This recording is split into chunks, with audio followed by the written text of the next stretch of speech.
Hi நார்ஜிஷாம் ஷாவை செல்குட்டீஸ் எப்படி இருக்கீங்க? நல்லா இருக்கீங்களா? நம்ம பாட புத்தகத்தில் ஜான்சி ராணி அவர்களை படிக்கிற அளவுக்கு நமக்கு வந்து குந்தவை நாச்சியாருடைய வரலாறு தெரியுமா? ஒரு தமிழச்சி அப்படின்றதுனால அவர்களுடைய வரலாறு மறைக்கப்பட்டிருக்கு. பொன்னியின் செல்வன் புத்தகத்தை விட, அந்த படத்தில் வந்ததை விட அவர்களுடைய அந்த மதிநுட்பம் வானளவு உயர்ந்தது. அதை பற்றி தான் இந்த வீடியோவில் வந்து பார்க்க போகிறோம். குந்தவை நாச்சியார் அப்படின்ற ஒரு கேரக்டர் வந்து இல்லை அப்படின்னா தஞ்சை பெரிய கோயில் இல்லை, ராஜராஜ சோழன் இல்லை, ராஜேந்திர சோழன் இல்லை. அதை பற்றி விளக்கமாக பார்க்க போகிறோம். வீடியோக்குள்ளே போகிறதுக்கு முன்னாடி தமிழர்களுடைய பெருமையை, தமிழச்சியினுடைய பெருமையை தெரிந்து கொள்வது எந்த அளவுக்கு முக்கியமோ நமக்கு வேலை கிடைக்கிறதும் நம்மளுடைய பெருமை தான். நீங்கள் வந்து பிகாம் படிச்சிருக்கலாம், இல்லை பாலிடெக்னிக் கோர்சஸ் படிச்சிருக்கலாம், எனி கோர்சஸ் படிச்சிருக்கலாம். நீங்கள் ஐடியில் வேலை பார்க்கணும்னு நினச்சிங்கன்னா ராஜலட்சுமி எட்வர்ஸ் வந்து ஆன்லைனில் உங்களுக்கு என்ன பண்ணுறாங்கன்னா பைத்தான் சொல்லித்தராங்க, டேட்டா சயின்ஸ் சொல்லித்தராங்க, ஃபுல் ஸ்டாக் டெவலப்மெண்ட் சொல்லித்தராங்க, ஜாவா சொல்லித்தராங்க. இது சொல்லி கொடுத்து உங்களை ஐடி வேலைகளுக்கு தயார் பண்ணுறாங்க. ஸோ சாட்டர்டே சண்டேஸில் ஆன்லைனில் கிளாஸஸ் வந்து எடுக்கிறாங்க. லைவ் கிளாஸஸும் இருக்குது, ரெக்கார்டிங் கிளாஸஸும் இருக்குது. தமிழ்லையும் சொல்லித்தராங்க, இங்கிலீஷ்லேயும் சொல்லித்தராங்க. உங்களுக்கு ஃபீஸ் கட்டணும்னா இஎம்ஐ முறையிலும் நீங்கள் ஃபீஸ் கட்டலாம். படித்து முடித்ததுக்கப்புறம் உங்களுக்கு வேலை கிடைக்கிறதுக்கான 100% சப்போர்ட்டும் வந்து அவங்க தர்றாங்க. இந்த ராஜலட்சுமி எட்வர்ஸ் யாருன்னு கேட்டிங்கன்னா 25 வருடத்துக்கு மேலாக இந்த எஜுகேஷனல் இண்டஸ்ட்ரியில் எக்ஸ்பீரியன்ஸ் இருக்கக்கூடிய ராஜலட்சுமி இன்ஸ்டிடியூட் தான் ராஜலட்சுமி எட்வர்ஸ். சரிங்களா? அது அவங்களுடைய காண்டாக்ட் வந்து பார்த்தீங்கன்னா பின் டு டாப்லேயும் வச்சிருக்கேன், டிஸ்கிரிப்ஷன்லேயும் வச்சிருக்கேன். உங்களுக்கு வேணும்னா காண்டாக்ட் பண்ணுங்க. குந்தவை நாச்சியார் அவங்க வந்து த்ரிஷா தான் அந்த ரோல் வந்து பொன்னியின் செல்வனில் வந்து பண்ணியிருந்தாங்க. பொன்னியின் செல்வன் புக்கு வந்து பார்த்தீங்கன்னா அது ஒரு நாவல். அதாவது சோழர்களுடைய வரலாற்று கதாபாத்திரங்களை வைத்துக்கொண்டு ஒரு சில கற்பனை கதாபாத்திரங்களை சேர்த்து நாவலாக கல்கியவர்கள் வந்து எழுதியிருப்பார். சரிங்களா? அதில் நந்தினி அப்படின்ற கேரக்டர் இமேஜினரி கேரக்டர் தான். ஏன்னா அவங்கள பற்றி வரலாற்றில் எதுவுமே வந்து கிடையாது. ஆனால் பொன்னியின் செல்வன் படத்தில் குந்தவை ரோல் அவ்வளோ ஸ்ட்ராங்காக இருந்ததா 2 படத்துலையும் அப்படின்னு வந்து கேட்டிங்கன்னா அந்த பொன்னியின் செல்வனில் இருந்த அளவுக்கு ஸ்ட்ராங்காக வந்து இல்லை. பொன்னியின் செல்வன் புக்கில் இருந்ததை விட ரியல் லைஃப்பில் வரலாறுல நீங்கள் குந்தவை நாச்சியாரை எடுத்துக்கிட்டிங்கன்னா வேற லெவல் அழகு, மதிநுட்பம், ஆற்றல், ராஜதந்திரி அப்படின்னு வந்து சொல்லலாம். பொன்னியின் செல்வி அப்படின்னு சொல்லிட்டு நந்தினி ஐஸ்வர்யா ராயை பார்த்து வந்து சூப்பர் ஸ்டார் ரஜினி அவர்கள் வந்து சொல்லியிருப்பார் அந்த நாவலில் படித்துட்டு. ஆனால் ரியல் லைஃப்பில் நீங்கள் வந்து பொன்னியின் செல்வனுடைய வரலாறை எடுத்து பார்த்தீங்கன்னா, சோழர்களுடைய வரலாறை எடுத்து பார்த்தீங்கன்னா குந்தவை நாச்சியார் தான் பொன்னியின் செல்வி, ராஜதந்திரி அப்படின்னு வந்து சொல்லலாம். சரிங்களா? இப்போ நம்ம ராஜராஜ சோழன் அவர்களுடைய வரலாறை பார்த்து ரொம்ப பெருமைப்படுறோம். அதுதான் வந்து சோழர்களுடைய பொற்காலம்னு சொல்றோம். தஞ்சை பெரிய கோயிலை எப்படி கொண்டு வந்தாரு, அது மட்டும் இல்லாமல் மக்களுக்கு, கஷ்டப்படுறவங்களுக்கு, விவசாயிகளுக்கு மானியம் அப்படின்ற ஒரு விஷயத்தை கொண்டு வந்தது ராஜராஜ சோழன் தான். ஆடுகளை கொடுக்கலாம், அதன் மூலியமா அவர்களுடைய வாழ்க்கையை உயர்த்தலாம் அப்படின்ற ஒரு விஷயத்தை கொண்டு வந்தது ராஜராஜ சோழன் தான். கடல் எல்லையெல்லாம் தாண்டி இலங்கையில் வந்து ஒரு மிகப்பெரிய சாம்ராஜ்யத்தை உருவாக்கியது யார் அப்படின்னு வந்து பார்த்தீங்கன்னா ராஜராஜ சோழன் தான். ஸோ ராஜராஜ சோழனுடைய பெருமையே இப்படி இருக்குது அப்படின்னு வச்சுக்கிட்டிங்கன்னா, இப்போ இதெல்லாம் சொன்னால் தான் குந்தவை நாச்சியாரை பற்றி புரியும். சரிங்களா? ராஜராஜ சோழனை விட 100 மடங்கு பவர்ஃபுல்லானது யார் அப்படின்னு வந்து பார்த்தீங்கன்னா ஆதித்ய கரிகாலன். ஸோ படத்தில் காட்டினதை விட புக்கில் அவர் ரொம்ப பவர்ஃபுல்லாக இருப்பார். புக்கை விட ரியல் லைஃப்பில் நீங்கள் படித்து பார்த்தீங்கன்னா ஆதித்ய கரிகாலன் வந்து அலெக்சாண்டரை பற்றி இன்றைக்கி நம்ம புக்கில் வந்து படிச்சுட்டு இருக்கோம், பாட புத்தகத்தில் வந்து படிச்சுட்டு இருக்கோம். கிரேக்கத்துலேருந்து வந்து உலகையே வெல்லணும் அப்படின்னு துடித்தார் அப்படின்னு சொல்லிட்டு. ஒருவேளை ஆதித்ய கரிகாலன் அவர்கள் மர்மமான முறையில் கொலை செய்யப்படலை அப்படின்னா ஆதித்ய கரிகாலன் வந்து ஒரு 100 அலெக்சாண்டருக்கு சமம் அப்படின்னு வந்து சொல்கிறாங்க. அப்போ ராஜராஜ சோழனை விட 100 மடங்கு, அலெக்சாண்டரை விட 100 மடங்கு பவர்ஃபுல்லான ஆதித்ய கரிகாலன், ஆதித்ய கரிகால் சோழன். அவர் வந்து மர்மமான முறையில் சதித்திட்டம் தீட்டி கொலை செய்கிறதுக்கு காரணம், ஒருவேளை இவரை விட்டு வச்சோம் அப்படின்னா உலகையே வெள்ள துடிப்பார் அப்படின்ற அந்த மதிநுட்பத்தை அடக்கணும்னு சொல்லிட்டு தான் அவரை வந்து காலி பண்ணாங்க. சரிங்களா? ஸோ இந்த 2 பேர் இருக்காங்க பார்த்தீங்களா, ராஜராஜ சோழன், ஆதித்ய கரிகால் சோழன். இவங்க 2 பேருமே யாருடைய சொல் பேச்சை கேட்பாங்கன்னா நிஜமான வரலாறுல குந்தவை நாச்சியாரினுடைய சொல் பேச்சை தட்ட மாட்டாங்க அப்படின்னு வந்து சொல்லப்படுது. சரிங்களா? அப்போ குந்தவை நாச்சியார் எவ்வளோ பவர்ஃபுல்லாக இருந்திருப்பாங்க.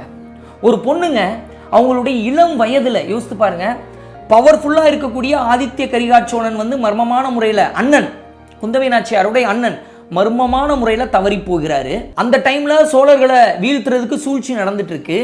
அப்போ அவருடைய அப்பா, குந்தவை நாச்சியாரோட அப்பா சுந்தர சோழன், பிரகாஷ்ராஜ் பண்ணியிருப்பார் இல்லைங்களா, சுந்தர சோழன் தன்னுடைய மகன் ஆதித்ய கரிகால் சோழன் வந்து தவறிட்டான், இறந்துட்டான், மர்மமான முறையில் வந்து கொலை செய்யப்பட்டான் அப்படின்றதுக்காக அவர் என்ன பண்ணுறாரு அப்படின்னா சோகத்திலே வந்து அவர் தவறி போயிடுறாரு. அப்பா தவறி போனதுக்கப்புறம் அம்மாவும் உடன்கட்டை ஏறுறாங்க. அப்போ அவருக்கு அந்த குந்தவை நாச்சியாரோட கூட யார் இருக்காங்க அப்படின்னு வந்து பார்த்தீங்கன்னா வந்தியத்தேவன் இருக்காரு. வந்தியத்தேவனே என்ன பண்ணிடுறாங்கன்னா, ஆதித்த கரிகால் சோழனை வந்து கொலை செய்தது வந்து வந்தியத்தேவன் தான் அப்படின்னு சொல்லிட்டு வதந்தியை கிளப்பி வந்தியத்தேவனையும் சிறை பிடிச்சிடுறாங்க ஒரு 10 வருஷம். தன்னுடைய காதலன் இல்லை, தன்னோட அண்ணன் இல்லை, தன்னோட அப்பா இல்லை, தன்னோட அம்மா இல்லை, யாரும் இல்லாத வேலையில் ஒரு தனி மனுஷியா என்ன பண்ணுறாங்க அப்படின்னு வந்து பார்த்தீங்கன்னா சூழ்ச்சிகளையும் கையாண்டு தன்னுடைய தம்பி ராஜராஜ சோழனை என்ன பண்ணுறாங்கன்னா, ராஜராஜ சோழன் வந்து முழிச்சிருக்கும் போதும் அவரை பார்த்துக்கிட்டே இருப்பாங்களாம், தூங்கும் போதும் பார்த்துக்கிட்டே இருப்பாங்களாம்.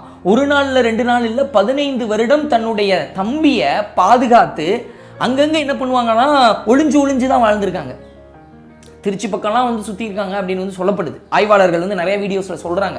ஸோ ஒளிந்து வாழ்ந்து தன்னுடைய தம்பிக்கு எல்லா கலைகளையும் சொல்லி கொடுத்து தம்பியை அரியணையில் ஏற்றுறாங்க. இது வந்து நிஜ வரலாறு, சரிங்களா? பொன்னியின் செல்வன் படம், புக்கு இதையும் கன்ஃபியூஸ் பண்ணிக்காதீங்க, இது நிஜ வரலாறு. இப்படி தன்னுடைய தம்பியை உருவாக்குனது மட்டும் இல்லாமல் இவங்க என்ன பண்ணுறாங்க அப்படின்னா, குந்தவை நாச்சியார் வந்து ஒரு நாடு நல்லா இருக்கணும் அப்படின்னா கோயில்கள் முக்கியம். ஏன்னா கோயில்களுக்குள்ளே வரும்போது தான் ஒரு மனிதனுக்கு ஒரு பீஸ்ஃபுல்லான ஒரு தன்மை வரும். நல்லது கெட்டது அப்படின்றது வந்து கோயில்கள் கடவுள்களை பார்க்கும்போது தான் அவன் வந்து புரிந்து தெரிந்து நடந்துப்பான் அப்படின்றதுக்காக கோயில்களை கட்டுறாங்க. கோயில்கள் போயும் ஒரு சிலருக்கு உடம்பு சரியில்லை அப்படின்னா மருத்துவமனையை வந்து கட்டுறாங்க. கோயில்கள் குளங்களுக்கு அருகே வந்து பார்த்தீங்கன்னா ஒரு சில அறைகளை உருவாக்கி முக்கியமான மூலிகைகளை அதுக்குள்ளே வைக்கிறாங்க. ஒரு மன்னனுக்கு என்ன மாதிரியான ஒரு மருத்துவம் கிடைக்குமோ அதே மருத்துவத்தை கடைநிலையில் இருக்கக்கூடிய மக்களுக்கும் கொடுக்கணும்னு சொல்லிட்டு இந்த உலகத்திலேயே இந்தியாவிலே முதல் முறையாக மருத்துவத்தை எளிய மக்களுக்கும் இலவசமாக கொடுத்தது யார் அப்படின்னு வந்து பார்த்தீங்கன்னா குந்தவை நாச்சியார். அவருக்கு சப்போர்ட்டிவாக இருந்தது ராஜராஜ சோழன். இதற்கான ஆதாரங்கள் இருக்கு. அது மட்டும் இல்லாமல் தஞ்சை பெரிய கோயில் கட்ட போறேன் அப்படின்னு சொல்லிட்டு ராஜராஜ சோழன் சொன்ன உடனே ஆளா 10,000 களஞ்சு தங்க நகைகளை அள்ளி கொடுத்துருக்காங்க குந்தவை. 1.5 களஞ்சுன்றது 1 பவுனு, அப்போ 6,666 பவுன் கொடுத்துருக்குறாங்க. அதையும் தாண்டி வெள்ளி வந்து 18,000 களஞ்சு வந்து கொடுத்துருக்குறாங்க. இப்படி பெரிய கோயிலை கட்டினது மட்டும் இல்லாமல் எல்லாருக்கும் எல்லா மதங்களையும் பின்பற்றுவதற்கான ஒரு சுதந்திரத்தையும் கொடுத்துருக்காங்க. சப்போர்ட்டிவாக இருந்ததை இன்னைக்கு கல்வெட்டுகள் சொல்லுது. நானும் கொடுத்தேன், எங்கள் அக்காவும் கொடுத்தாங்க அப்படின்றத தான் வந்து ஃபர்ஸ்ட் மென்ஷன் பண்ணியிருக்கார் ராஜராஜ சோழன். தன்னுடைய அக்காவை, தன்னுடைய எல்லா வெற்றிக்கும் பின்னாடி யார் இருக்கா அப்படின்னு சொல்லிட்டு கேட்கும்போது என்னுடைய அக்கா இருக்கா அப்படின்னு சொல்லிட்டு தன்னுடைய அக்காவை வந்து முன்னிலைப்படுத்துறாரு. எல்லா கல்வெட்டுகள்லையும் இதை பற்றின குறிப்புகள் வந்து இருக்கு. நீங்கள் ராஜராஜ சோழனுடைய வரலாறில் பார்த்தீங்க அப்படின்னா நார்மலாக ஒரு பாட்டியோட பேரை வந்து பேத்திக்கு வைப்பாங்க, தாத்தாவோட பேரை வந்து பேரனுக்கு வைப்பாங்க. இப்போ குந்தவை அப்படின்ற பேர் கூட பாட்டியோட பேர் தான். ஆனால் தன்னுடைய அக்காவோட பேரை ராஜராஜ சோழன் என்னை செதுக்கியது என் அக்கா தான் அப்படின்னு சொல்லிட்டு தன்னோட பொண்ணுக்கு குந்தவை அப்படின்ற பேரை வந்து வச்சிருப்பாங்க. அது மட்டும் இல்லாமல் ராஜராஜ சோழன் மிகப்பெரிய மன்னனாக இருந்தாலும் கூட தன்னுடைய பையன் ராஜேந்திர சோழனுக்கு வந்து அறிவுரைகள் கூறுங்க, அவரை வந்து செதுக்குங்க, என்ன செதுக்கிற மாதிரி அவரையும் செதுக்குங்க அப்படின்னு சொல்லிட்டு ராஜேந்திர சோழனை செதுக்கக்கூடிய பொறுப்பையும் குந்தவை நாச்சியார் கிட்ட வந்து கொடுத்துருக்காங்க. எப்படி வந்து ராஜராஜ சோழன் வந்து கடல் கடந்து இலங்கை வரைக்கும் பிரம்மாண்டத்தை உருவாக்குனாரோ, ராஜேந்திர சோழன் நீங்கள் வந்து கடல் புறாலாம் படிச்சிங்கன்னா சாண்டிலியனோட நாவல், ராஜேந்திர சோழன் கடாரம் கொண்டான்பாங்க. ஸ்ரீலங்கா, இந்தோனேஷியா, மலேசியா இந்த மாதிரியான பகுதிகளில் தமிழர்களுடைய அந்த ஆட்சியை வந்து பிரம்மாண்டமாக நிறுவனது யாருன்னா ராஜேந்திர சோழன். அதாவது எந்த கண்ட்ரியிலிருந்து கப்பல் கிளம்பினாலும் ஒரு மாலுமி யார் இருப்பா அப்படின்னு கேட்டிங்கன்னா தமிழன் இருப்பான். அப்படி தமிழனுடைய வேற எல்லா பக்கமும் கிளற விட்டது யார் அப்படின்னு வந்து பார்த்தீங்கன்னா ராஜேந்திர சோழன் அவர்கள். ராஜேந்திர சோழனுக்கும் ராஜராஜ சோழனுக்கும் ஒரு பேக் போனா மதிநுட்பத்தையும் அறிவையும் அரசியலையும் பண்பையும் கற்றுக் கொடுக்கிறதுக்கு பின்புலமாக யார் இருந்தா அப்படின்னு வந்து பார்த்தீங்கன்னா ராஜராஜ சோழனுடைய அக்கா குந்தவை. இதை பற்றி நம்ம புக்ஸ்லாம் படிச்சிருக்கோமா டீட்டெயிலாக? பொன்னியின் செல்வன் படத்தில் கூட வந்து பார்த்தீங்கன்னா த்ரிஷாவோட கேரக்டர் அவ்வளோ ஸ்ட்ராங்காக படைக்கலை. அவங்க வந்து ராஜதந்திரி அப்படின்றதுக்கு ஃபர்ஸ்ட் பார்ட்டில் ஒரே ஒரு சீன் தான் வச்சுருப்பாங்க. ஆனால் இது ஒரு மிகப்பெரிய நாவல்ன்றதுனால 2 பார்ட்டில் கொண்டு முடிக்க முடியாது. இது ஒரு வெப் சீரிஸ்க்கானது, அவங்களால அதை வந்து சொல்ல முடியல. சரி ஓகே ஷா, இவ்வளோ நாளாக இதை பற்றி நீ பேசியிருக்கலாமே, ஏன் இன்னைக்கு பேசுகிற அப்படின்னு சொல்லிட்டு கேட்டிங்கன்னா, நம்ம தேசிய கொடியாக இருந்தாலும் சுதந்திர தினத்தன்னைக்கு மக்கள்கிட்ட கொடுத்தாதான் அதை வந்து சட்டையில் வச்சுப்பாங்க. எந்த நேரத்தில் சொல்லணும்னு இருக்குது பார்த்தீங்களா? அதனால தான் இந்த டைம் வந்து குந்தவை நாச்சியாரை பற்றி பேசினேன். நான் இன்னைக்கு பேசிட்டேன், உங்ககிட்ட கொடுத்துட்டேன். இதை நிறையா பேர்கிட்ட கொண்டு செல்ல வேண்டியது உங்களுடைய பொறுப்பு. நம்ம எல்லா வீடியோவும் சொல்கிறது இல்லை, நீங்கள் இதெல்லாம் ஷேர் பண்ணுங்க அப்படின்னு சொல்லிட்டு. ஆனால் இந்த வீடியோ குந்தவை நாச்சியாரினுடைய தமிழச்சியினுடைய இந்த பெருமை, இந்த பண்பு இன்னைக்கு மொபைல் ஃபோன் வச்சிருக்கிற ஒவ்வொருத்தவங்களும் பார்க்க வேண்டிய ஒரு வீடியோ. அதனால இதை உங்ககிட்ட ஒப்படைச்சிட்டேன். குந்தவை நாச்சியார் மாதிரி தமிழச்சியினுடைய நிகர் தமிழச்சி மட்டும்தான், அவங்களுக்கு நிகர் அவங்க மட்டும்தான். அது மாதிரி இன்னைக்கு தமிழ்நாட்டில் எத்தனையோ குந்தவை நாச்சியார் இருக்காங்க. தம்பியை செதுக்கக்கூடிய ஒரு இடத்த எத்தனையோ அக்காக்கள் பிடிச்சிக்கிறாங்க. ஸோ இந்த மாதிரி உங்களுடைய அக்காவும் இருப்பாங்க, உங்களை செதுக்கி இருப்பாங்க. அவங்கள பற்றியும் கீழே கமெண்ட் மூலியமாக தெரியப்படுத்துங்க. நிச்சயமா இந்த வீடியோ உலகத்தில் ஏதோ மூலையில் இருக்கக்கூடிய பொண்ணோடையோ பையனோடையோ திருநங்கையினுடைய வாழ்க்கையை மாற்றும் அப்படின்னு சொல்லிட்டு நான் நம்புகிறேன். தேங்க்ஸ்.